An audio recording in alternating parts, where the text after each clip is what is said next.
पहले पाटीदार ने हिलाई क्रिकेट की दुनिया, फिर खड़ी कर दी डफी ने नेहरा के लाडलों की बखिया। रहम की भीख मांगते दिखे गिल के बल्लेबाज। आरसीबी ने मारा मैदान, बना डाला सबसे बड़ा रिकॉर्ड। ताश के पत्तों की तरह बिखरी गुजरात की टीम।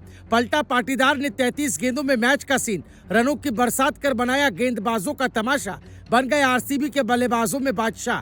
कोहली ने दिया गले लगा कर इनाम। अनुष्का बैठी थी सामने, कोहली का लिया पाटीदार ने बदला। कर दिया नेहरा के लाडलों का दिमाग ठंडा। निकाल कर रख दी गुजरात की सारी गर्मी। हिल गया गिल का सारा सिस्टम, टूट कर बिखरा कोहली के सामने सपना। नहीं देखी होगी आपने आरसीबी की ऐसी पारी, हिलाकर रख दी पूरी क्रिकेट की दुनिया सारी। ये बात हैरानी की नहीं, बिल्कुल सच है, क्योंकि जिस गुजरात टीम को लोग खिताब की सबसे बड़ी दावेदार बता रहे थे, उसी टीम का ऐसा हश्र होगा शायद किसी ने सोचा भी नहीं था। क्योंकि धर्मशाला की ठंडी हवा में इस बार ऐसा तूफान उठा जिसने गुजरात की पूरी बादशाहत को मिट्टी में मिलाकर रख दिया, जिसे देखकर नेहरा का भी दिल टूट गया।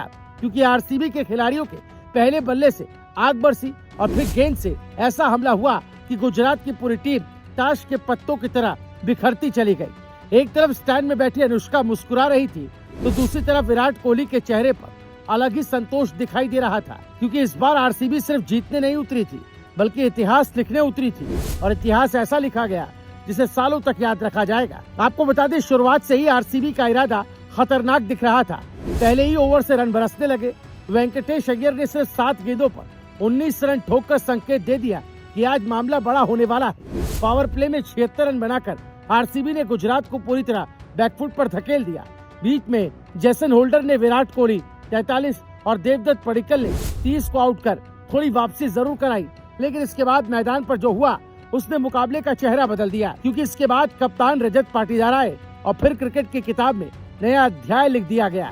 94 रन पर 3 विकेट गिर चुके थे और लग रहा था गुजरात वापसी करेगा, लेकिन कप्तान पाटीदार ने ऐसा गियर बदला कि नेहरा की टीम देखती रह गई। 33 गेंदों पर नाबाद 93 रन, 5 चौके और 9 आसमानी छक्के। स्ट्राइक रेट 280 के पार। ये सिर्फ पारी नहीं थी, बल्कि मैदान पर खुला तूफान था। प्लेऑफ में ये उनकी छठी पारी थी और अब उनके नाम 338 रन हो गए। औसत 112 से ज्यादा और 24 छक्के सिर्फ 6 पारियों में। प्लेऑफ में सबसे ज्यादा छक्के लगाने वालों की सूची में चौथे नंबर पर पहुंच गए। इतना ही नहीं, उन्होंने 21 गेंदों में अर्धशतक ठोककर प्लेऑफ इतिहास की चौथी सबसे तेज 50 का रिकॉर्ड भी बना दिया। कप्तान के तौर पर प्लेऑफ में संयुक्त सबसे बड़ा स्कोर बनाने की बराबरी भी कर ली। विराट कोहली ने भी लगातार चौथी बार आईपीएल में 600 से ज्यादा रन पूरे कर इतिहास रच दिया। हालांकि असली तबाही इसके बाद आई, क्योंकि 254 रन का पहाड़ खड़ा करने के बाद आरसीबी के गेंदबाज मैदान पर ऐसे उतरे जैसे मिशन खत्म करके ही लौटेंगे। और फिर विकेटों का तूफान शुरू हुआ। सबसे बड़ा मोड़ तब आया जब साई सुदर्शन के साथ ऐसा हुआ जिसे लोग सालों तक याद रखेंगे। शॉट खेला, चौका जाने वाला था, लेकिन बल्ला हाथ से फिसला और सीधा स्टंप पर जा लगा। सुदर्शन हिट विकेट आउट हो गए। पूरा मैदान हैरान रह गया। इसके बाद शुभमन गिल सिर्फ 2 रन बनाकर चलते बने। फिर जोस बटलर आए और 29 रन की कोशिश के बाद वो भी लौट गए। हर ओवर के साथ गुजरात की उम्मीद टूटती चली गई। जैकब डफी और रसिक ने फिर ऐसा कहर बरपाया कि गुजरात के बल्लेबाज संभल ही नहीं पाए।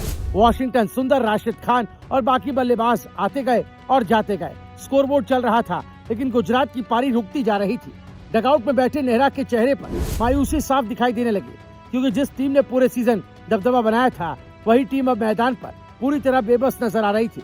आरसीबी के गेंदबाजों ने बता दिया कि सिर्फ बल्लेबाजी ही नहीं, इस टीम का हमला हर विभाग में खतरनाक है।